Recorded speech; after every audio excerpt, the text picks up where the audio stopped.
Good morning, everyone. Today we will be talking about rhinosporidiosis and rhinoscleroma.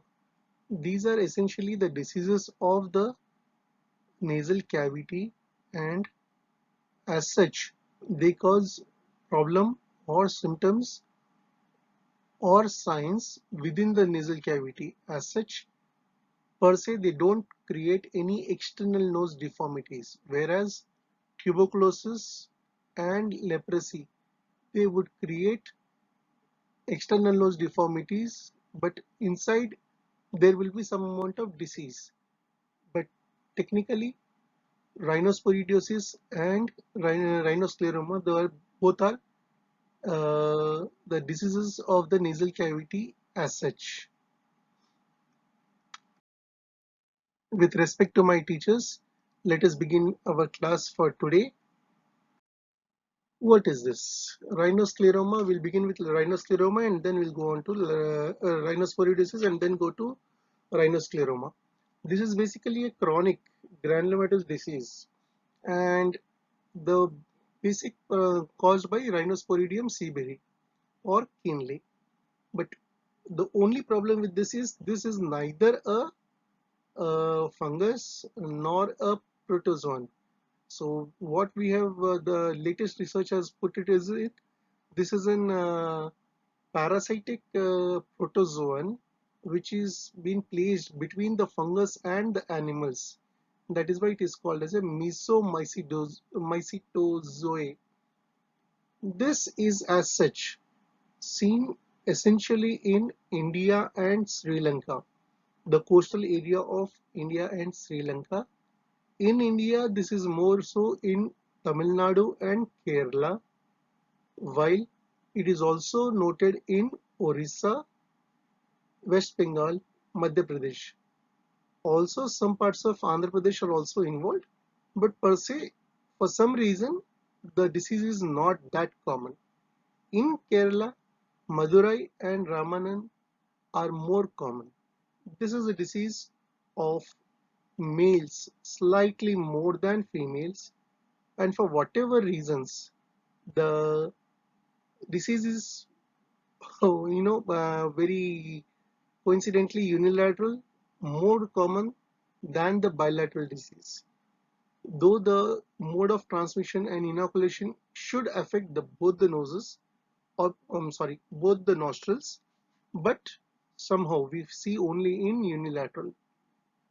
And majority of the times, these are pedunculated masses. With this, we go ahead more detail.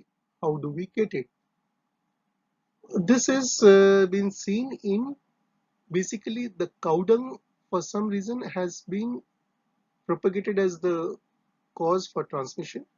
Cow dung which is contaminated into the water and people go in for swimming or even inhalation route has been attributed as the cause for rhinosporidiosis.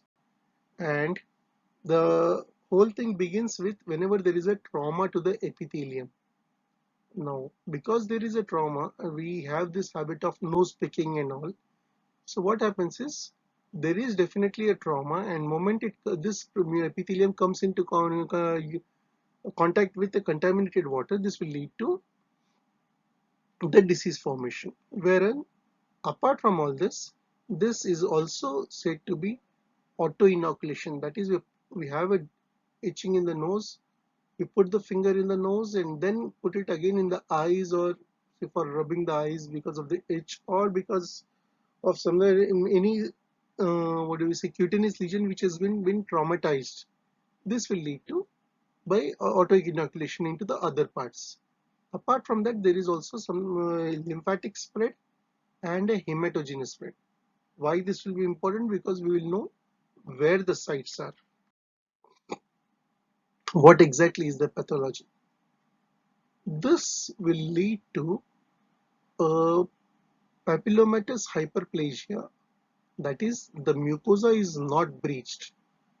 The ciliated columnar epithelium is maintained, but then there is a papillomatous hyperplasia. What this will do is it will lead to formation of papillae, which are highly vascular, and they have the stroma, which is filled up with lymphocytes, plasma cells, eosinophils. And basically, all these are the mediators of inflammation, which will lead to a foreign body giant cell reaction. Now, this is in response to the sporangia which are occurring. And sporangia are in various stages of development. This again will be a 2 marks question. This and the Mikulicz cells in rhinoscleroma. They can be a 2 marks question. That's why you need to remember what are the different dimensions of it. Each sporangium is a two-layered wall. The outer one is chitin or chitin, whatever you want to call it, and the diameter is somewhere around 300 to 400 microns. In this, the spores will develop, and the moment the spores are to be liberated, we have a small something like what we have in a sebaceous cyst. There is a punctum. Even here in this sporangium, there will be a punctum through which this will be released. So this spore again is of 7.2 microns. That is the same size as an RBC. Now, how do we identify these spores or sporangium? There are various staining techniques which will give rise to a differentiated staining for the sporangium, like the Sudan black, methyl green, and toluidine blue. All this will help us in identifying the sporangium in a much better way. So, where does this occur? It can be either a local or a systemic spread. Local is the mucosal surfaces of the nose and the paranasal sinuses. Mucosal surface of the nose include the septum, the lateral wall, that is the inferior turbinate, middle turbinate, and in the paranasal sinuses, maxillary sinus is more common than anything else. Conjunctiva is one of the commonest things. Apart from the nose, it will also may also involve mucosal surfaces of the oral cavity, wherein the lips and the palate, hard palate, are more common than the cheek mucosa. Apart from this, because of the inhalation, this may go into larynx and trachea. We don't have any documentary evidence of bronchus or further any more involvement of the lung. Now, if you remember, there was a lymphatic spread. These sporangia, they are carried by the lymphatics, which will lead to the mucocutaneous distribution or into the hepatosplenic circulation or into the renal. And the hematogenous one is responsible for pulmonary or bone lesions. These are very rare. What we need to remember is, yes, there is a local and a systemic.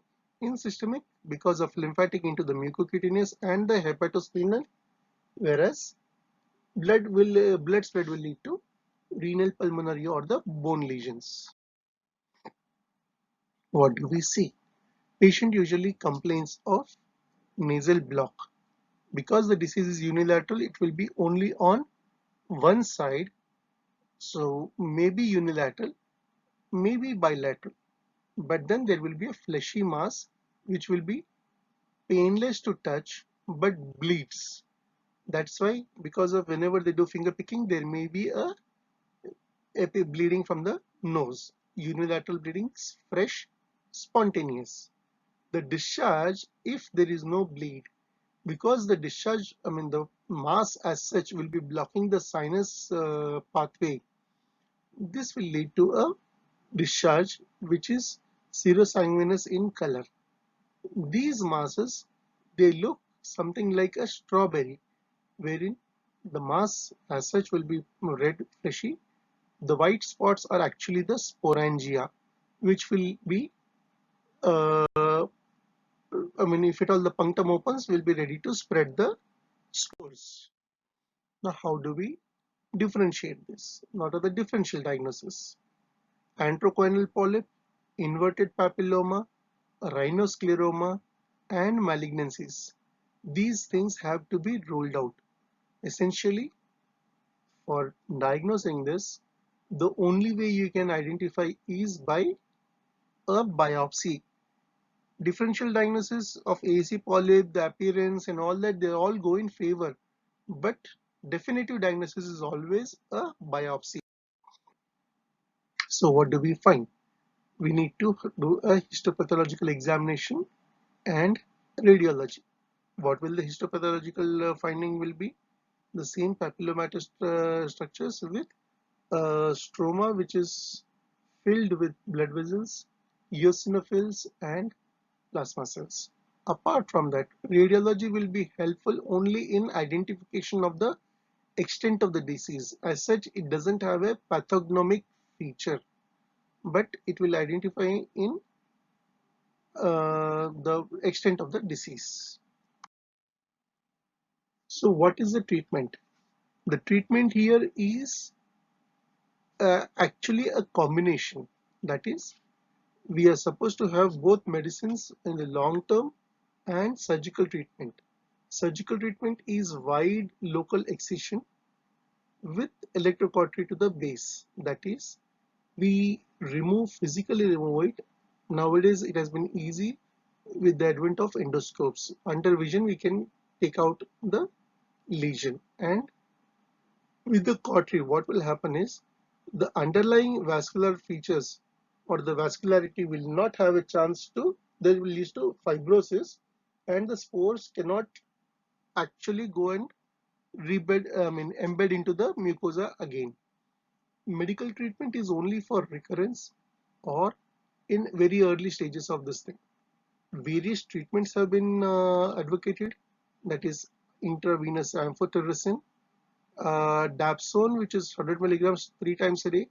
The duration has not been clearly mentioned because it is an ongoing process. Actually, the way we talk is somewhere around 6 months to 1 year at times. Instead of TID, at least once or twice a day, he has to be taking it for the control of disease. And in conjunctival lesions, antimony tartrate 2% aqueous solution has been advocated. So this is what would be about the treatment for rhinosporidiosis. Rhinoscleroma is our second topic, wherein we are talking about the disease which has been 150 years identified 150 years back. There are three different things. In 1870, Hans von Hebra, he described the condition and he named it as rhinoscleroma. Whereas Mikulicz, after 7 years of the term, he started going into the pathological details, which led to the identification of vacuolated cells, which have been named as Mikulicz cells, the pathognomic feature. And the last part, another 5 years later, Anton von Frisch has identified the rhinoscleromatis, that is Klebsiella rhinoscleromatis, as the causative organ in 1882. That's why it is also called as Frisch bacillus. This is a gram-negative bacillus. So this is usually seen in poor socioeconomic conditions, and technically we don't have any prevalence or the incidence rate for this disease. This disease is very common in Africa, Southeast Asia, and Central and South America. For some reason in India we really don't see this that often, but it is a seldomly seen disease. More commonly seen in the third and fourth decades. Females are slightly more than the males, and there is a family history of the same disease in 15% of the people. Now, these are very important because we need to identify. Previously, the males were more common because in rhinosporidiosis, swimming and all that is more taken up in open spaces by males. Females usually don't go for swimming, but here the disease is more in females, and the age group is almost the same, and this is spread by droplet or airborne spread. Now the most important thing was there was a lymph nodes or lymphatic spread, but in rhinoscleroma there is no lymphatics. That is, the moment there is no lymphadenopathy, or if there is a lymphadenopathy, you are assured that this is not rhinoscleroma. It can be anything else. So rhinoscleroma is pathognomically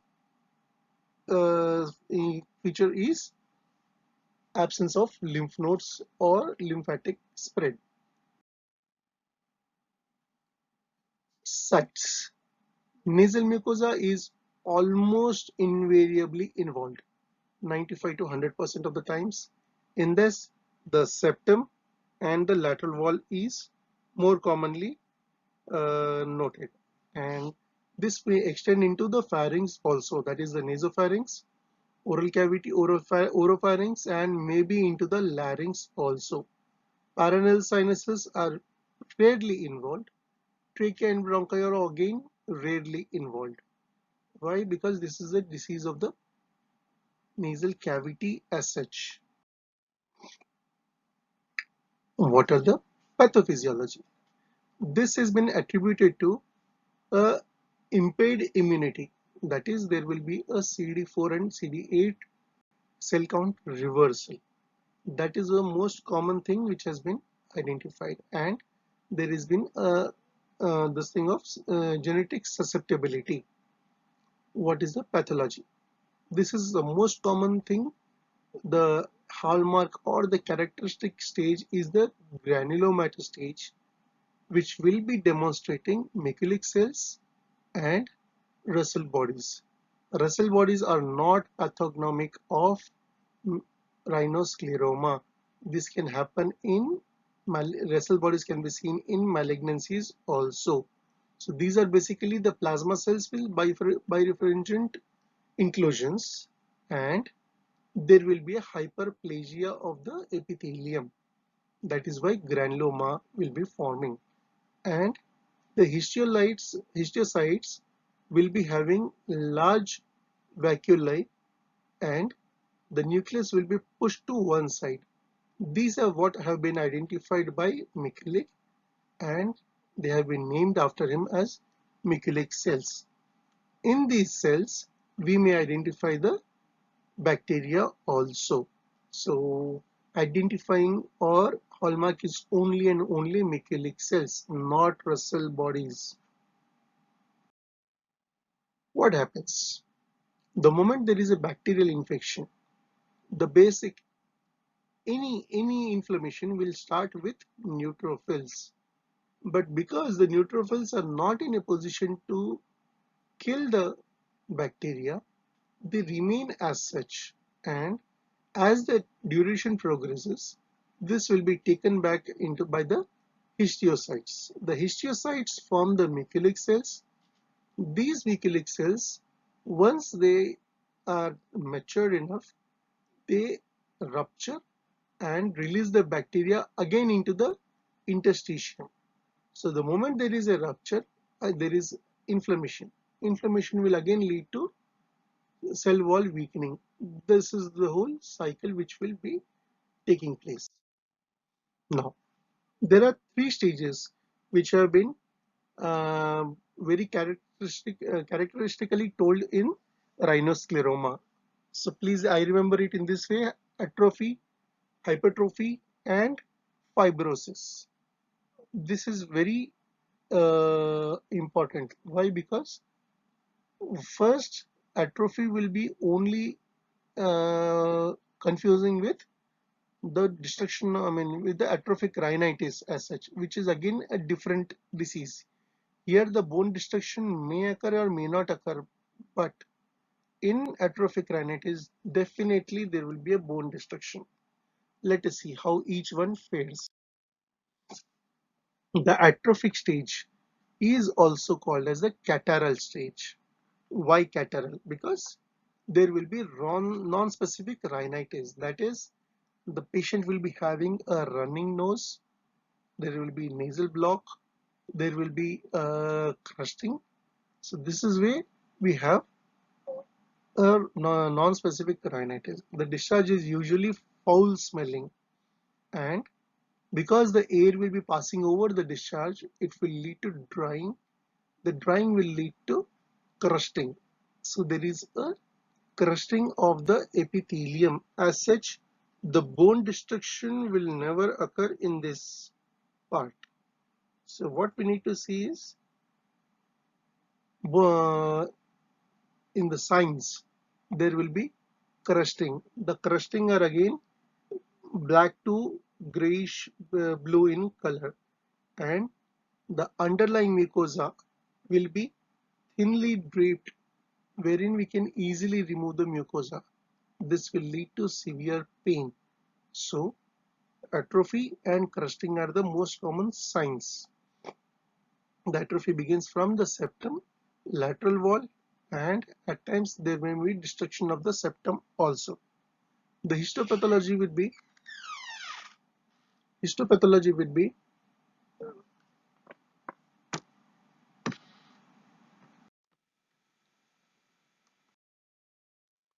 in the second stage, or the proliferative or hypertrophic stage or granulomatous stage. Patient may come with the widening of the pyramid, that is, the nose may appear as broad to the family members because of the growing of the mass.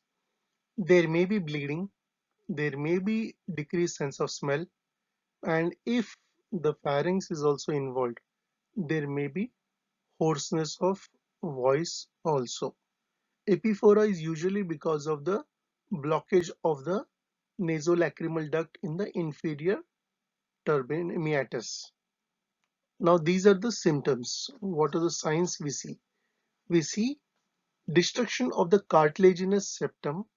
If it is very significant, it will give rise to a supratip deformity, just like in tuberculosis. And there may be destruction of the soft palate also. In the nose, we see bluish red, rubbery granulomatous lesions. Histopathological will be the hallmarks, that is, Mikulicz cells are seen. Now, this is the natural course of the disease. The moment there is an atrophy, first that begins with an atrophy, followed by proliferation of the cells, and then scarring. Scarring is of the nasal mucosa and the submucosal layers. That's why you will have significant crusting, which will be hard to remove and may be painful. And there may be a deformity of the nose or the nose tip. Nasal bones are never involved. It's only the cartilaginous part which is involved. And the histopathological will also show fibrosis and scar tissue, but the most important thing will be there is no to minimal Mikulicz cells or Russell bodies. This is the very bad stage for identification of Mikulicz cells. So fibrotic is one of the last stages, ideally should not be reached.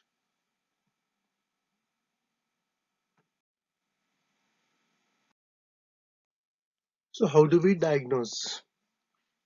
Diagnosis is basically on the clinical symptoms, and if in doubt, I mean not exactly in doubt, if the clinical symptoms are not exactly going in favor of the disease, the best thing is always and always biopsy. Unlike in rhinosporidiosis, culture here is very easy, and imaging will be of some amount of help in identifying the extent of the disease. But the second pathognomic thing is absence of lymphadenopathy. This is a very important thing. Please remember this.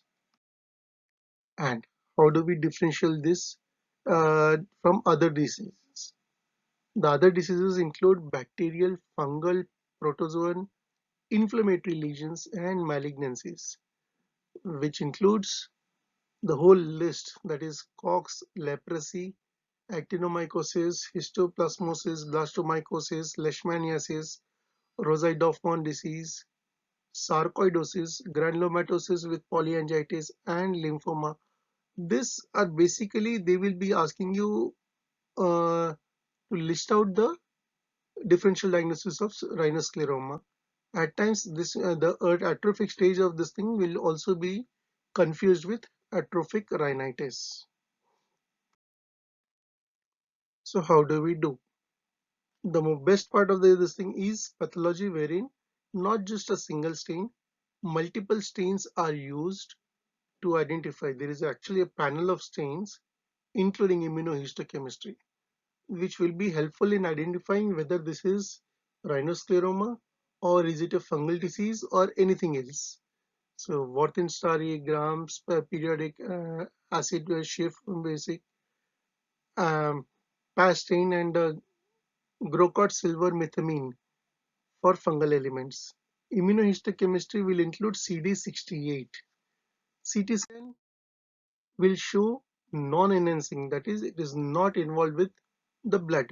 It's only a homogeneous non-enhancing, and the edges are completely separate from the mucosa of the disease. Turbinates are deformed majority of the times, or very rarely may be absent, because destruction of the bone is not because of the disease, it's because maybe because of the sheer physical necrosis, that is, the compression will be causing the vascularity to be compromised, and then the bone will be absorbed. MRI as such will not be useful. How do we treat? This treatment for rhinoscleroma basically is very difficult. We are not majority of the times helpful, and the relapse is very common. So the basic treatment is medical. Previously in rhinosporiodisis, basic treatment was surgical. This is medical. In this, the drug of choice will be rifampicin with ciprofloxacin, which will be continued for a minimum period of 6 months, or until there is a negative in a biopsy or the culture. That is because ciprofloxacin will also have uh, intracellular as well as a gram-negative activity, and rifampicin is really good in intracellular concentration, reaching high intracellular concentration. That's why this combination is most commonly preferred.